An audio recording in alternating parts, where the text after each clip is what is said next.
Hello guys, सभी का स्वागत है फिर से एक और नई वीडियो में। तो पिछली वीडियो ने आपने देख लिया होगा पर्सनल मैनेजमेंट का कि क्या क्या इंपॉर्टेंट क्वेश्चन है। शायद एग्ज़ाम हो भी गए होंगे। अब कोई बच्चे लेट देख रहे होंगे वीडियो, कोई बच्चे जल्दी देख लेते हैं। तो इसमें वीडियो में आपको बताऊंगा BC 402 कोड है अकाउंटेंसी के बारे में बताऊंगा कि कौन कौन से मोस्ट इंपॉर्टेंट क्वेश्चन आपको आएंगे एग्जाम में। और जिनको न्यूमेरिकल आता है तो बहुत अच्छी बात है। मेरे जैसे हमारे जैसे बच्चे, यानी कि नहीं हमारे जैसे नहीं बोल सकता, मेरे जैसे बच्चे जिनको न्यूमेरिकल नहीं आते हैं, ठीक है, क्योंकि हमने साइंस रखी तो न्यूमेरिकल में थोड़ा सा डिफ़िकल्टीज़ है। और इस सैम में इतना टाइम भी नहीं होता नहीं हमारे पास कि हाँ, पर हाँ जो बच्चा अलग से एक्स्ट्रा मेहनत करे उसके लिए तो सब कुछ होता है, ठीक है। तो न्यूमेरिकल जिन्होंने करना होगा वो न्यूमेरिकल कर सकते हैं, क्योंकि एग्जाम इस तरह से आता है आपको अकाउंटेंसी का कि एक न्यूमेरिकल आता है, एक क्वेश्चन आता है थ्योरी का। तो थ्योरी पर आपको ज़्यादा फोकस करना पड़ेगा। ऐसी कोई बात नहीं है कि आप न्यूमेरिकल नहीं करेंगे तो फेल हो जाएंगे। अगर आप थ्योरी करेंगे तो आप इजीली पास हो जाएंगे। तो वीडियो देख रहे हैं क्योंकि मैक्सिमम बच्चे होते हैं जब एग्जाम आते हैं फिर ही यूट्यूब पर वगैरह सर्च करते हैं कि मोस्ट इंपोर्टेंट क्वेश्चन कौन से हैं। तो बहुत सारे बच्चे कमेंट कर रहे थे, इसलिए मैं वीडियो बना रहा हूँ, ठीक है। तो सबसे पहले आपको यूनिट 1 में जो है वो 10 चैप्टर है, देख लीजिए। आपको थोड़ा बेसिक से मैं बता देता हूँ कि क्या क्या है। यूनिट 1 में 10 चैप्टर है, और यूनिट 2 में 2 चैप्टर है, यूनिट 3 में आपकी 4 चैप्टर है, और यूनिट 4 में आपके 4 चैप्टर है, कुछ ऐसे है, ठीक है। तो मैं जो क्वेश्चन मैं आपको बताऊंगा वो आपको पढ़ के जाना है, ठीक है। पहले यूनिट में तो आपको देख लीजिए कि 10 चैप्टर है, तो आप सभी को मीनिंग और डेफिनेशन तो आनी चाहिए, ठीक है। और उसमें जो है वो क्या आना चाहिए, शुरू से चलते हैं। जो मैं आपको बताऊंगा कि 4 नंबर में क्वेश्चन आ सकता है, 10 नंबर में कौन सा क्वेश्चन आ सकता है। अगर आपने मेरी पिछली वीडियो देखी होगी तो उसमें मैंने एक्सप्लेन करके बताया है कि कौन सा क्वेश्चन कैसे आता है, 10 नंबर का क्या, तो उस वीडियो को देख लीजिएगा। इस वीडियो में मैं आपको ज़्यादा नहीं बताऊँगा क्योंकि मैंने पिछली वीडियो में ही ज़्यादा बता दिया है, ठीक है। तो आपको पता है कि हर यूनिट में से 2 क्वेश्चन आते हैं 10-10 नंबर के, और 4 नंबर के भी अलग से आते हैं। तो 10 नंबर में कौन सा क्वेश्चन आ सकता है यूनिट 1 में से, कंसेप्ट ऑफ कन्वेंशंस, ठीक है। कन्वेंशंस क्या होता है और कंसेप्ट क्या होते हैं, ठीक है। सॉरी गलत हो गया, ये explain the concept and conventions होगा, ठीक है, कुछ ऐसा था कुछ ऐसा था, ठीक है। यही था, सेकंड चैप्टर होगा आपका अकाउंट्स में कि कंसेप्ट और कन्वेंशन को डिटेल में एक्सप्लेन कीजिए। 10 नंबर का क्वेश्चन आएगा, ठीक है। एक यहाँ से आ सकता है। दूसरा, लेजर क्या होता है, ठीक है, उसका फॉर्मेट फीचर 10 नंबर का यहाँ से आ सकता है, ठीक है, क्योंकि इसमें थ्योरी आपको ज़्यादा पढ़नी पड़ेगी दोस्तों। तीसरा, एरर रेक्टिफिकेशन, एरर क्या होता है, टाइप्स कितने प्रकार के एरर्स हैं, एरर रेक्टिफिकेशन, ठीक है, ये आ गया। और उसके बाद आपको आ सकता है इसमें जो छोटे छोटे क्वेश्चन आएंगे, ठीक है, जैसे कि 4-4 नंबर के आगे। इसमें एक और आपको बड़ा क्वेश्चन आ सकता है, सब्सिडरी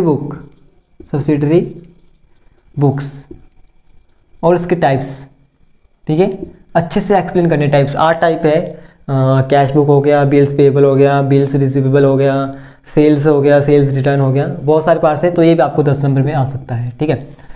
छोटे छोटे में क्या आ सकता है, अकाउंटिंग टर्मिनोलॉजी, डेफिनेशन पूछी जाती है आपसे, अकाउंटिंग टर्मिनोलॉजी, ठीक है, जिसमें रेवेन्यू हो गया, इनकम हो गया, आपके एसेट्स हो गए, वो आपको आ सकता है अकाउंटिंग टर्मिनोलॉजी में से। बुक कीपिंग क्या हो गया, और उसमें अकाउंटेंसी बुक कीपिंग में डिफरेंस, ठीक है, अकाउंटेंसी में डिफरेंस 4 नंबर में आ सकता है, ठीक है, बड़े में नहीं आएगा, 4 नंबर में आएगा, ठीक है। उसके बाद फर्स्ट यूनिट का बता रहा हूँ मैं अभी, क्योंकि फर्स्ट यूनिट में से आपको 4 नंबर के ज़्यादा आएंगे, क्योंकि बहुत बड़ा चैप्टर है, 10 चैप्टर है उसमें, 10 चैप्टर का 10 चैप्टर, जी हाँ दोस्तों। और 7वां जो इसमें से क्वेश्चन बनेगा आपका, वो बनेगा जर्नल, ठीक है। जर्नल क्या होता है, जर्नल पढ़ लीजिएगा। और रूल्स क्या होते हैं पोस्टिंग के, लेजर पोस्टिंग के, रूल्स फॉर लेजर पोस्टिंग, ठीक है, रूल्स फॉर, ये छोटी छोटी चीज़ें, जर्नल रूल्स फॉर, इतना टाइम नहीं लगेगा। जो बड़े क्वेश्चन है उनमें आप ज़्यादा फोकस करना है, ठीक है। बाकी ये छोटे छोटे डेफिनेशन वगैरह पढ़नी है, फॉर्मेट देखनी है कि क्या फॉर्मेट है, वहीं से क्वेश्चन बन जाएगा। अगर आपको डेफिनेशन अच्छे से आती है तो ऑब्जेक्टिव फीचर वही होते हैं जर्नल वगैरह, लेजर वगैरह के, ठीक है। तो ये था यूनिट 1 में से, ठीक है। ट्रायल बैलेंस ले गया गाइस, ट्रायल बैलेंस ये भी आता है, ट्रायल बैलेंस, ठीक है, ट्रायल बैलेंस भी आता है, ठीक है। तो ये भी आप देख लेना है, इसके फीचर्स और फॉर्मेट देख लेना है, फॉर्मेट क्या है इसमें, पर फीचर्स वगैरह देख लेना है कि क्या ट्रायल बैलेंस, कैसे हम प्रिपेयर करते हैं ट्रायल बैलेंस को। तो ये था फर्स्ट यूनिट में से, इतना कुछ पढ़ना पड़ेगा आपको ना, इतना कुछ नहीं है, छोटा सा ये तो 1 घंटे काम है, ठीक है। देखो करो 1 घंटा कैसे, वो बोला मैंने, 15 मिनट इसको दे दीजिए, 15 या 20 मिनट इसको दे दीजिए, ठीक है। और इसको तो आप 15 मिनट दे दीजिए, और इसको भी आप 10 मिनट में कर देंगे आप, क्योंकि लेजर है, डेफिनेशन है उसका, उसके फीचर फॉर्मेट है, ख़त्म, टाटा बाय, सब कुछ ख़त्म। उसके बाद बुक कीपिंग और इसमें डिफरेंस क्या है, कुछ भी नहीं है डिफरेंस वगैरह, तो 3-4 लाइनें की 4 नंबर का है तो 4 डिफरेंस लिखो और जय माता दी। समझ के क्या बोला मैंने? हाँ, ये कीवर्ड्स होते हैं गाइज। बुक कीपिंग और अकाउंटेंसी में डिफरेंस आ गया ना 4 नंबर में, तो जरूरी नहीं कि 6 पॉइंट लिखने 7 पॉइंट लिखने, 4 पॉइंट लिखो अच्छे से बढ़िया से सजा के, मतलब पॉइंट टू पॉइंट लिखो, 4 नंबर पक्के। ठीक है, ये की पॉइंट होते हैं, आपको अंदर की बातें होती हैं, मैं आपको बताता रहता हूँ। ठीक है, छोटी छोटी बातें। रूल्स फॉर लेजर पोस्टिंग, 4 वो रूल्स इसमें मॉडर्न रूल्स वगैरह, अप्रोच वगैरह जो भी है वो आपने इसमें लिख देने हैं कि कुछ नहीं है, ऐसे ही आप लोगों के लिए एकदम कर देंगे आप। मुझे पता, पढ़ने वाले बच्चे आप, मेरी तरह डफर नहीं है। ठीक है, नहीं गाइस, मैं भी डफर नहीं हूँ। तो ये हो गया फर्स्ट यूनिट। सेकंड यूनिट में से क्या पढ़ना है आपने? सेकंड यूनिट में से आपने पढ़ना है पहला क्वेश्चन जो कि बड़े नंबर में आएगा गाइस, लिख लीजिए, अभी लिख लीजिए कॉपी में, आएगा 100% आएगा। वो आएगा आपको फाइनल अकाउंट्स। ठीक है, एक्सप्लेन, टाइप्स भी करने हैं इसके गाइस। मैन्युफैक्चरिंग हो गया आपके, ट्रेडिंग अकाउंट हो गया आपका, प्रॉफिट एंड लॉस अकाउंट हो गया आपका, उसके फॉर्मेट भी आपको आने चाहिए, तभी आपको 10 नंबर मिलेंगे। दूसरा क्वेश्चन जो बन सकता है वो बन सकता है आपको एडजस्टमेंट।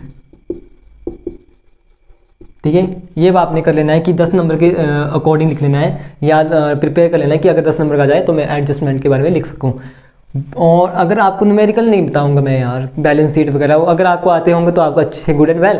अगर नहीं आते तो क्योंकि मेरे को न्यूमेरिकल नहीं आता तो मैं आपको बता नहीं सकता न्यूमेरिकल के बारे में। ठीक है, ये थ्योरी वाले हैं, जो भी बच्चे थ्योरी वाले हैं तो please focus on this concept. तो ये आएंगे बस, इतने कर लेना, यूनिट 2 में से पक्के हो जाएंगे। पर manufacturing account, profit and loss account और ट्रेडिंग अकाउंट के फॉर्मेट याद कर लेना, तभी आपको 10 नंबर मिलेंगे। अगर आ गया बाय चांस फाइनल अकाउंट आ गया ना और टाइप्स आ गए तो आपने 5 कर देनी। ठीक है, पूरा लिखना उसका फॉर्मेट भी और टाइप्स भी अच्छे से, ताकि एग्जामिनर को लगे कि हाँ बच्चों को आता है। ठीक है, यूनिट 3 में चलो फिर यूनिट 3 में। यूनिट 3 में आपने क्या पढ़ना है? Cost sheet. ठीक है, कॉस्ट सीट होगी इसमें आपके, और कॉस्ट अकाउंटेंसी भी होगी इसमें आपकी। कॉस्ट सीट हो गया, कॉस्ट अकाउंटेंसी, इसके फीचर्स, ये बड़ा क्वेश्चन आ सकता है, कॉस्ट अकाउंटेंसी का बड़ा क्वेश्चन आ सकता है 10 नंबर में। ठीक है, ये भी आ सकता है 10 नंबर में, पर इसको आपने 4 नंबर के लिए भी करना है। अगर 10 नंबर के लिए कर लिया तो 4 नंबर का करने की जरूरत नहीं है। बताओ कैसे? नहीं लगा पता? मुझे पता आपको थोड़ा टाइम लगता है, हमारे को भी थोड़ा टाइम लगता था पहले। ठीक है, अभी भी लगता है। कॉस्ट सीट अगर आपने पूरी पढ़ ली, कॉस्ट सीट उसके फीचर ऑब्जेक्टिव्स वगैरह, तो 4 नंबर का क्वेश्चन यहीं से बन जाता है दोस्तों। और अकाउंटेंसी, कॉस्ट अकाउंटेंसी का आपने मीनिंग डेफिनेशन करनी है, इसके स्कोप करने हैं, फीचर्स करने हैं, और 10 नंबर आपके पक्के हो जाएंगे। ठीक है, और उसके बाद इसमें आएगा क्लासिफिकेशन इन डिटेल एलिमेंट। हाँ ठीक है, इसमें जो आपको आएगा क्लासिफिकेशन क्या होती है इसकी। ठीक है, एलिमेंट्स, जो इसके एलिमेंट्स हैं अच्छे से एक्सप्लेन करने हैं। एलिमेंट्स आते थे कि define the elements of cost accountancy, तो इसमें एक चार्ट बना होगा ऐसे करके, तो एग्जाम में भी बनाना है। इसके नंबर मिलते हैं गाइस डायग्राम के। ठीक है, तो अगर आपको हो सके तो आपने ये भी बनाना है कि कौन कौन से एलिमेंट्स होते हैं, तो वो भी बना देना। उसको एलिमेंट्स को आपने डिफाइन कर देना है, एग्जांपल दे देने हैं, 10 नंबर पक्के। ठीक है, कॉस्ट सीट हो गया, इसमें से कॉस्ट अकाउंटेंसी हो गया, ये 10 नंबर में आ सकता है। ये चीज़ें 10 नंबर में आ गया तो 4 नंबर की जरूरत करने की जरूरत नहीं है, क्योंकि यही चैप्टर में 10 नंबर करेंगे तो 4 नंबर ऑटोमेटिकली आपको क्वेश्चन बन जाएगा। इसमें से बस मेन पॉइंट उठाने और 4 नंबर क्वेश्चन में ठोक देने हैं। ठीक है, समझा की बात? कैसे करना है, यही करना है। एलिमेंट्स करेंगे तो उसके आपने छोटा सा डायग्राम, छोटी सी फिगर में आपने बना लेनी है। ठीक है, कॉस्ट सीट हो गया, ये हो गया, ये हो गया, ये हो गया। ठीक है, अब चलते हैं आपके इसमें आपको शायद और भी है बजट कंट्रोल, बजटिंग कंट्रोल नहीं बताया आपको, बस बजटिंग कंट्रोल और इसके टाइप्स। मेरे को लगता है कि इस पर ये 10 नंबर बढ़ सकता है ये क्वेश्चन बजटिंग, क्योंकि मैंने एक क्वेश्चन देखा ना, मतलब अच्छा भी है, एक्सप्लेन करने के लिए ठीक भी है, मतलब इजी वे है। तो मुझे लगता है कि इस पर ये आ सकता है कि define budgeting control, budgetary control and types, 10 number question बन सकता है। तो आपने इसको भी कर लेना है, बजटिंग कंट्रोल। बाकी ये बजट हो गया, बाकी इसमें मार्जिनल इक्वेशन होगी, मार्जिनल इक्वेशन।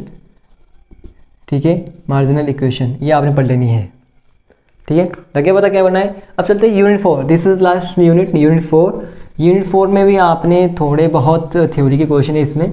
अब मैं आपको बताता हूँ कि कौन कौन से यूनिट 4 में से पढ़ना है। पहला क्वेश्चन, दूसरा क्वेश्चन, वो मैं आपको बताता हूँ। ठीक है, तो यूनिट 4 में से आपने पढ़ना है मैनेजमेंट अकाउंटिंग क्या होता है।